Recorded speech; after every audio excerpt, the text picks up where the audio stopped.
when you give away responsibility, you give away opportunity. If it's somebody else's, you give away control. If it's somebody else's responsibility to make you happy, you're never going to know how to make yourself happy. If it's somebody else's responsibility to make you money, you're never going to understand how to make money for yourself. There's a lot of responsibility that needs to be taken, and that doesn't mean that you can control everything. It doesn't mean beat yourself up and get stuck in shame for 30 years. That's not what I'm saying. What I am saying is that, did you do all you could with all you had? And if not, why not? And what are you going to do differently in the future? Next Level Nation, welcome back to another episode of Next Level University, where we help you level up your life, your love, your health, and your wealth. We hope you enjoyed our latest episode, yesterday's episode number 1,597, 3 places your money is going, 3 places your moolah is going, 3 places your cheddar is going. Today, for episode number 1,598, 2 questions to ask yourself when you're down. We teased this a little bit in yesterday's episode. I'm going through it a bit, and here's why. So we are working with, how many specifics do I want to give? We're working with someone who owns a lot of businesses. We're talking 15 to 20 businesses, a very, very successful entrepreneur. And we are doing their podcast for them, and we are doing their social media. Well, we're also doing all of their companies, not all of their company's social media, the majority of their company's social media. So this is a very big client we have. Something is happening, and there's a really big opportunity. This person's going to build a podcast studio, and they want us to do the production for all the clients and all of these amazing opportunities. I'm talking to this person yesterday, and they said, "Hey, did you get my email?" And I said, "Absolutely not. No. Resend it for me." Maybe it got bounced. Maybe you didn't use the right email.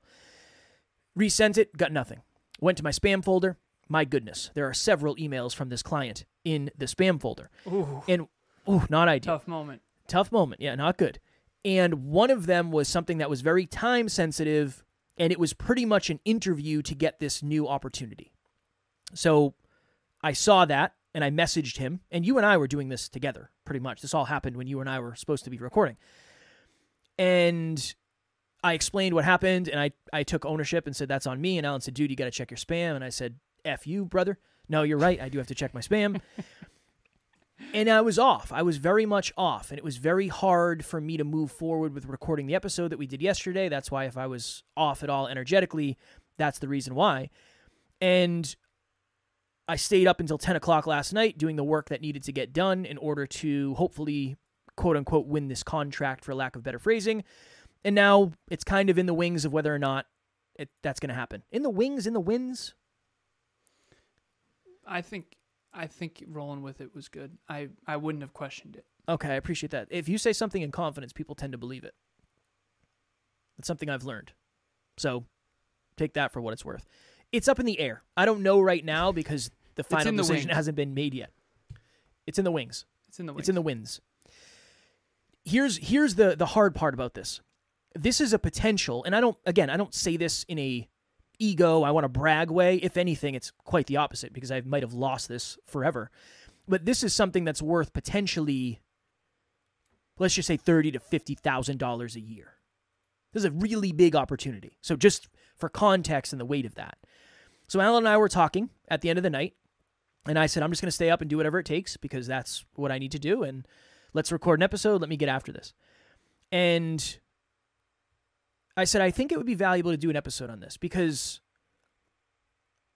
this is the stuff that sucks about dream chasing. When you get an opportunity that you want so deeply and something happens and it gets jeffed, and it's super disheartening. And I think that's why a lot of people say, this isn't for me. I can't handle this.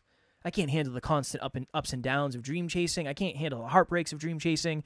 So the 2 questions to ask yourself when you're down, and this is what I did, and I think Alan is really the one who taught me these, but it's, did you do everything you can with what you have? Did you do everything you can with what you have? You made a mistake, you try to clean up the mistake, and then you try to fix the problem to the best of your ability and give it everything you have. Did I do everything I can with everything that I have? That's question 1.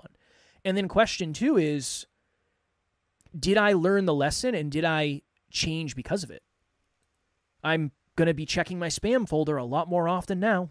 Oh, you'll never miss again. Let me tell you. That'll be the end. You'll never miss a spam folder again. Because of that. Because of those are two really... Now, here's the thing. I realize it doesn't seem probably super empowering when you are down on your butt and you're saying, well, did I do everything I can with everything I have? But the point is, sometimes it's not going to work out. Sometimes you're not going to get the call back, or you're not going to get the job, or you're not going to get the person that you want to date. Sometimes it's just not going to happen. But one way you can hopefully limit the amount of regret you have is by saying, did I do everything I could with everything that I had? If so, you gave it your best shot. But you know whether or not you gave it your best shot. I had moments last night where I said, it's 9 o'clock. I've been up since 5:30 working. I don't want to continue doing this. Well, there's more to do. There's more to do. There's more to do. I feel like I gave it everything I could. So regardless of what happens now, I am okay with the effort I put in. Will I be more excited if we get this? Yes. Will I be disappointed if we don't? Yes. But I'll be less disappointed than if I said, yeah, it's good enough. Let's not worry too much about that. If it's meant to be, it'll be.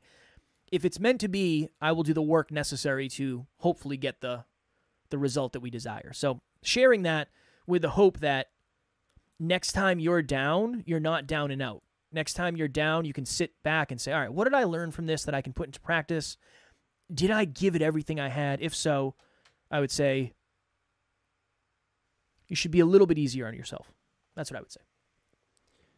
I think that the first thing I want to make clear is when I said you'll never mess that up again, I'm not saying that from a place of making sure Kevin never messes it up again. I know Kevin well enough to know that he's never going to let that happen again because the pain was so great that I know you'll never forget that again. There's certain things in this journey of dream chasing that without pain, you're never going to change them fully. It's what's a good example of that? In this case, Kevin will probably, if I had to bet on it, Kevin will never miss checking his spam folder again. The reason why is because of how painful this is. And I do think that sometimes you need pain to change. I'll give an example. This one's a really hard one for me. I've told the story before, but for the new listeners, it's a tough one. I'll go as briefly as I can with it. But essentially, I used to have a dog named Boo, and Boo had a doggy door. And I went out for a run one day. I was in my own head. I was very frustrated. I was upset, and I went for a run around the block way back in my late 20s. And I forgot to cover the doggy door. And because I was just in my own head, I was careless. That's the truth. And I got back from my run. I did the 2 miles around the block, and there was these 3 cars. There was a golf course back where I used to live, and there was 3 cars that were really close to each other, and they were like going really fast. They ended up passing me, and I thought that was really weird. They were like bumper to bumper. They were very clearly drinking or partying or whatever. And I thought nothing of it. I kept running. And then I get back to the top of my driveway, and I thought there was a plastic bag, like a white plastic bag, because at this point it's dusk, and I could, barely see, and it was Boo. It was Boo. And Boo had, again, trigger alert. Boo had been killed, and one of his arms was completely, almost off, and it was just one of the most horrible things for me. That was one of my toughest moments in life, for sure. And so I was, no way. There's no way that just happened. This is my dog of 12 years, and he was such a member of the family, and he was the best dog. And so anyways, I ended up calling my mom, my sister, my girlfriend at the time, and it was just an awful situation. We buried him the next day together, and I think in some ways it made us all closer, but it was just terrible. The whole thing sucked. There's not a lot of good that comes out of any of that. And my mom and my sister were super Boo knew better. Boo knew better. He knew not to go to the road. And I had been saying for years, I'll just be honest with everybody, I had been saying to everyone for years, he's going to get hit by a car. he trusts people too much. People coming down the driveway, and he would run right up to the car. You remember? Boo Boo would run right up near you. I don't. No, I don't remember. No, Boo Boo. I always tried my best to keep, whenever I knew you were coming over, I'd keep the doggy door closed so that he couldn't get hit. So maybe by then I don't know if I ever saw Boo. Was this before Boo? Yeah, I think so. You never knew Boo? I don't think so. Oh, Boo Boo. Yeah, his name was Boo Boo. Okay, so anyways, I tried my best to make sure whenever people were coming over, I would cover the doggy door. And I told my mom and sister, like, he's going to get hit one of these days. I've seen him almost get hit so many times. And they're like, no, he knows cars are dangerous. He knows he's a dog. He doesn't know. So anyways, my mom and sister are trying to let me off the hook. Like, Boo knew better. Boo knew not to. It's not your fault. Here's the truth. This is the truth. Whether anyone likes it or not, it was my fault. Because we want to tell ourselves a story that we couldn't have done anything differently. And I know in my heart of hearts that that's bullshit. I should have and could have covered the doggy door. I knew Boo loved to come on runs with me. I knew he was dangerous around the road. I knew that he almost got hit by a car many more times. As a matter of fact, he did get hit by a car when he was, I think, 4 or 5, and we rushed him to the ER, and fortunately he was alive. I knew better, and I didn't do better, and that's facts. Now, this is an extreme example of ownership, but it is the truth. And the point of this is not just to beat myself up, but I'll tell you what, I am so unbelievably hyper-conscious with Tucker. There's coyotes in our neighborhood right now, and I'm always watching when he's outside. I am hyper-vigilant to make sure that I'm not careless again. And that's a really extreme example, I know, but that is what the power of ownership is. Because if I did what most people wanted me to do and just relinquish all responsibility and no, I couldn't have known better and oh, it's not, Boo knew better, Boo's a dog. No, the truth is I knew that I needed to cover the doggy door before I left, and I didn't do it because I was careless. And I will not be careless again. And bad things happen in life. People make mistakes. That was a mistake. I'm not saying that I should beat myself up forever for that. What I'm saying is I should effing change it. And Tucker will be alive longer. The probability of Tucker being safe will be significantly greater because of Boo. And because, more importantly, I took responsibility for it. So, again, trigger warning, because obviously it's tough. That's not an easy thing to do. Taking responsibility at that level is not easy. But when you do that, you have the power to make positive changes. My kids will be safer because I'm less careless because of that experience. And that's the truth, right? I mean, tragedies happen. Bad things happen. And in comparison, it's not that big a deal now with these clients. Yeah, I was going to say, I'm not exactly sure how to follow this up. I'm literally in my mind like, I don't know where to go from here. But at the end of the day, I think that's what it is Kev, you fucked it up. That's fair. You forgot to check your spam folder, and you'll never let that shit happen again. Just like me. I'm never going to let that happen again. And we do have more control than we want to believe. It's easy to just say, no, it's no one's fault. Bad things happen. No, the truth is there's a lot of responsibility that needs to be taken. And that doesn't mean that you can control everything. It doesn't mean beat yourself up and get stuck in shame for 30 years. That's not what I'm saying. What I am saying is that did you do all you could with all you had? And if not, why not? And what are you going to do differently in the future? And that's the most hardcore I can be, but it's the truth. And I think, that's a heartfelt lesson for me. And, I think it's one of the most powerful lessons I've ever had, honestly. Next Level Nation, what is happening? If you've thought to yourself, I want to try coaching, but you don't really know where to start, group coaching would be a wonderful place for you. That's really why we created it in the first place. We start a new round every 90 days. So if you're hearing this, go to the website, nextleveluniverse.com, and we have the landing page where you can actually hold your spot right now. Even if there's a group going on right now, you can still lock your spot for the next one. The biggest thing that we've seen is as we get closer and closer to the date, unfortunately, some people end up missing. The group fills up and they can't do it, and then they end up regretting that. So please head over to the website. The link will be in the show notes, and we would love to see you there. It's heavy for sure, and it's an extreme example, but there is empowerment in taking responsibility, because someone said this to me one time, and I think it was a Tony Robbins quote. But when you give away responsibility, you give away opportunity. If it's somebody else's, you give away control. If it's somebody else's responsibility to make you happy, you're never going to know how to make yourself happy.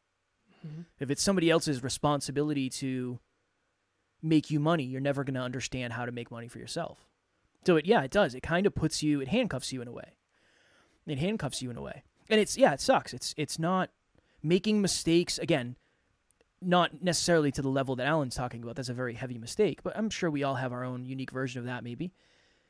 It's very hard to take ownership for that, because I think we're worried about what are other people going to think. What if I admit that I made a mistake? Is everybody going to gang up on me if I admit that? So even, again, another connection to the importance of the people you surround yourself with. We always talk about it at NLU on the team. We don't really care if you make mistakes. Maybe to a detriment at times. Go mess it up. Whatever. Go mess it up. It is what it is. It's not the end of the world. But I'm not cool with that for myself. To some degree I am. I'm all for making mistakes, but not a mistake that's careless. There's a difference between making a mistake because you're trying something you don't know how to do yet and making a mistake because you're careless. Yeah, especially when you knew better. Because we did have that happen. We did. We had that happen in the past. Go ahead. Yeah. Evan Carmichael's team reached out to us and said, "Hey, you want to come up and interview Evan in the studio? We're going to have cameras and we'll take care of all of it. We'll have mics, cameras, chairs, everything will be set up. Lights, camera, action." And for some reason, it went to my spam account. And I was sitting on the porch where I lived in Worcester one day, just going through I was cleaning out my emails and I was going through my spam, and I remember seeing that. And I was like, oh my God. Yeah. First of all, how did that get here? Go ahead. How many weeks did we sit on that? Did we catch it? 2, maybe. Yeah. It was a minute. Yeah, it was a minute. I mean, that was another opportunity that could have been lost. Well, that's the hard reality. Opportunities are not there forever. Yeah. And again, it's a duality, so I want everyone to understand, like, you can take this too far. You know, if I never forgive myself, if I shame myself constantly, like, that's taking it too far. That's not what I'm saying. I don't think I'm a horrible person for making a mistake. That's not what it is. But I do think that I'm going to be less careless in the future because of that. And I'm going to make damn sure of it. And I think we call Drive to 5. You know, I think everyone's on one end or the other. You either take too much ownership or too little. And I'm trying to take the right amount of ownership. And the truth of the matter is I was in my own head and I was being careless and selfish. And I remember that night. That night was about me. It wasn't about Boo. It wasn't about anyone but me. I was in a bad headspace. And honestly, I was in a relationship I shouldn't have been in. And that's the truth. And had I had the courage to leave that relationship, Boo would probably still be alive. So there's layers to this. Don't get stuck in the mud of shame. You know, but definitely understand the empowerment that comes from taking responsibility. It is Kevin's. If we don't get that client, whose responsibility is it? Mine. Right. It's my fault. It'll be my fault. And now you have the opportunity to make sure that never happens again. And our future will be bigger and brighter because you had the courage to take that ownership. And it feels terrible in the moment, but it's empowering long term. Yeah. Yeah, I hate it. It's the worst. It sucks. I lose sleep over it. I get anxious over it. I ruminate over it. I hate it. I absolutely hate it. There's a part of me that wants to say, well, I should have told you to check your spam folder because I have Jerry Ann checking mine every week. I just didn't even think of it. It's like I thought the Evan Carmichael thing was an anomaly. Yeah, that'll never happen. What are the odds of that happening again? What were the odds of that happening in the first place? Pretty slim. I can't imagine that happening There's again. Not a lot of useful stuff, and I don't know if your spam folder's as terrible as mine, but no, yours is poor Jerry Ann. Yours is pretty wild for some reason. Yeah, I'm not getting any Gmail way back. I'm not getting any mail enhancement emails or any of that or sugar mama emails. I'm not getting back any of in 2008. I got my Gmail when I was a freshman in college. That's 2007, 2008. Yeah. I probably didn't have an email until, I don't know, 2015. I mean, you probably had work maybe? emails or whatever, right? No, yeah. But they don't give you an email at the gas station, son. Nobody's emailing me. You know what I mean? You're funny. Nobody's emailing me at the hospital. No. I was never in a position. Go ahead. I was just going to say, I was never in a position where anybody wanted to email me. You know, it's, again, this is a side tangent, but it's so interesting to hear that email is such a critical part of our lives now. I know. Back then it wasn't. Remember the flip phones and all that? It blows my mind. the good old days. It blows the good old my days. mind how we used to do all this, you know? Yeah. You remember trying, and again, yeah, we were off the rails here. You remember trying to take a picture with an old flip phone, how bad it was? It was just like so just bad. like 10 pixels. It's like, I think that's Alan. It was brutal. That could be Alan. All right. But this is my next level nugget. My next level nugget is next time things go wrong and you don't get the result you want, ask yourself those two questions. Did I do absolutely everything I can with what I have, and what did I learn from it? This is a really good lesson for if you're an entrepreneur out there as a dream chaser, if you're trying to get clients or whatever it may be. Understanding that sometimes you can do absolutely everything right, you can say all the right things, and somebody's just not ready to buy. That's one of the most empowering things. I tell clients that all the time. Get that through your head immediately, that you're not going to have 100% rate of everybody you talk to works with you, because not everybody's ready yet. So that's one of the best things in the world. If you're not an entrepreneur, put that into practice for yourself, but I thought it would be valuable to add that. It's a great next level nugget. My next level nugget would be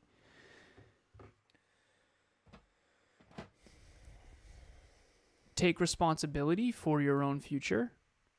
Take responsibility for putting yourself on the highest probable end of whatever success you're shooting for. You know, are you doing all you can with all you have? And are you making every day and every dollar count? Again, these are not just phrases, and remember, everything is easier to talk about than to live. And I think that's really important as a podcaster to say, because I was saying that earlier on a show I was on. This all sounds really great, but it was awful. It was so bad. Like, telling the story is easy. Living through it was so bad. Think about the story I just told. That was hard to tell, but it was way harder to live. Yeah. And so in real life, this stuff is not easy, no matter how easy people make it sound. And I think that's always empowering to realize, because, you know, anyone can go on a podcast and talk about stuff. Who can actually do it on a day-to-day basis when no one's watching? I think that's what I always come back to, especially the responsibility thing. Well, that's why sometimes it's hard to come up with episodes, because I'm only doing so much. I can only do so much. There's only so much to do. Right. Do you know what I mean? I do. There's only so much. There's only so much. There's a level. There's an amount. A specific amount that is just so much. There's only so much of it. But then there's a next level. There is a next level. Speaking of next level, if you are looking for a next level community to surround yourself with, we talked about the importance of community. I think for a lot of us, community is make or break. If you're afraid to tell the people that you surround yourself with your goals, I think you probably need new people to surround yourself with. And if you don't get the support from the people around you, I think you need more people at least. I'm not saying to replace everybody, but you deserve that. You deserve somebody who believes in you. You deserve somebody who pours into you. You deserve somebody who values you. Please join our private Facebook group, Next Level Nation, if you were looking for that. It is super positive. There's posts every single day. It is a wonderful, wonderful, heart-driven community. If you've ever talked about a goal or a dream that you wanted to achieve, big or small, and been made fun of, if you've ever been disrespected or walked on, if you've ever been afraid to share your truth, I promise you that this room will not have any of that. That's the one thing at NLU that we make sure. Everyone needs to be respectful, everyone needs to be inclusive, and there's no bullies allowed. So Next Level Live 2024 is 52 days, 15 hours, and 42 minutes away. We have in-person tickets for anyone who's local. So if you're within a 2-hour radius of driving, the ticket is $97. You're going to get a free Dreamliner. Nice. At the event. You're also going to get lunch, buffet style. It's going to be delicious. Stuffed chicken and a vegan option. And for those of you who are not local, we have a virtual event, buy one ticket for $47. So $97 for the in-person ticket, includes a Dreamliner and lunch. That's why the higher price point. And the virtual ticket is only $47. Kevin and I have talked behind the scenes. If for whatever reason it's not an unbelievable experience and you somehow hate it, I don't think you will, we will give you your money back for the virtual ticket. So please book now. The landing page is ready. People have already booked. We've seen these come through. We're only taking 30 in person and 30 virtual total. 6 teams of 10 because there's breakout sessions. It's going to be awesome. We do this every year. Please do not miss this because we're not doing this again for another full year. So the link will be in the show notes. Check it out. All the information's there. We've got all the photos from the last event. Just keep in mind at the bottom, there's a new venue. You will be different. I think much better personally than last year. So there's a promo video as well that shows all the awesome stuff from last year. Talking trash about the previous venue, huh? I like this one much better. There is nostalgia. This is the first speech Alan and I ever gave together, the first speech I ever gave. There's definitely still some of my sweat on the floor because of how much I was sweating that day. So if you want to go back to a little nostalgia with us, we would love to have you do that with us. Tomorrow, for episode number 1599. Whew, almost there. One of the keys to long-lasting friendships. We talked a little bit, Alan touched on this point in the episode about the number one thing we wish we knew about relationships sooner.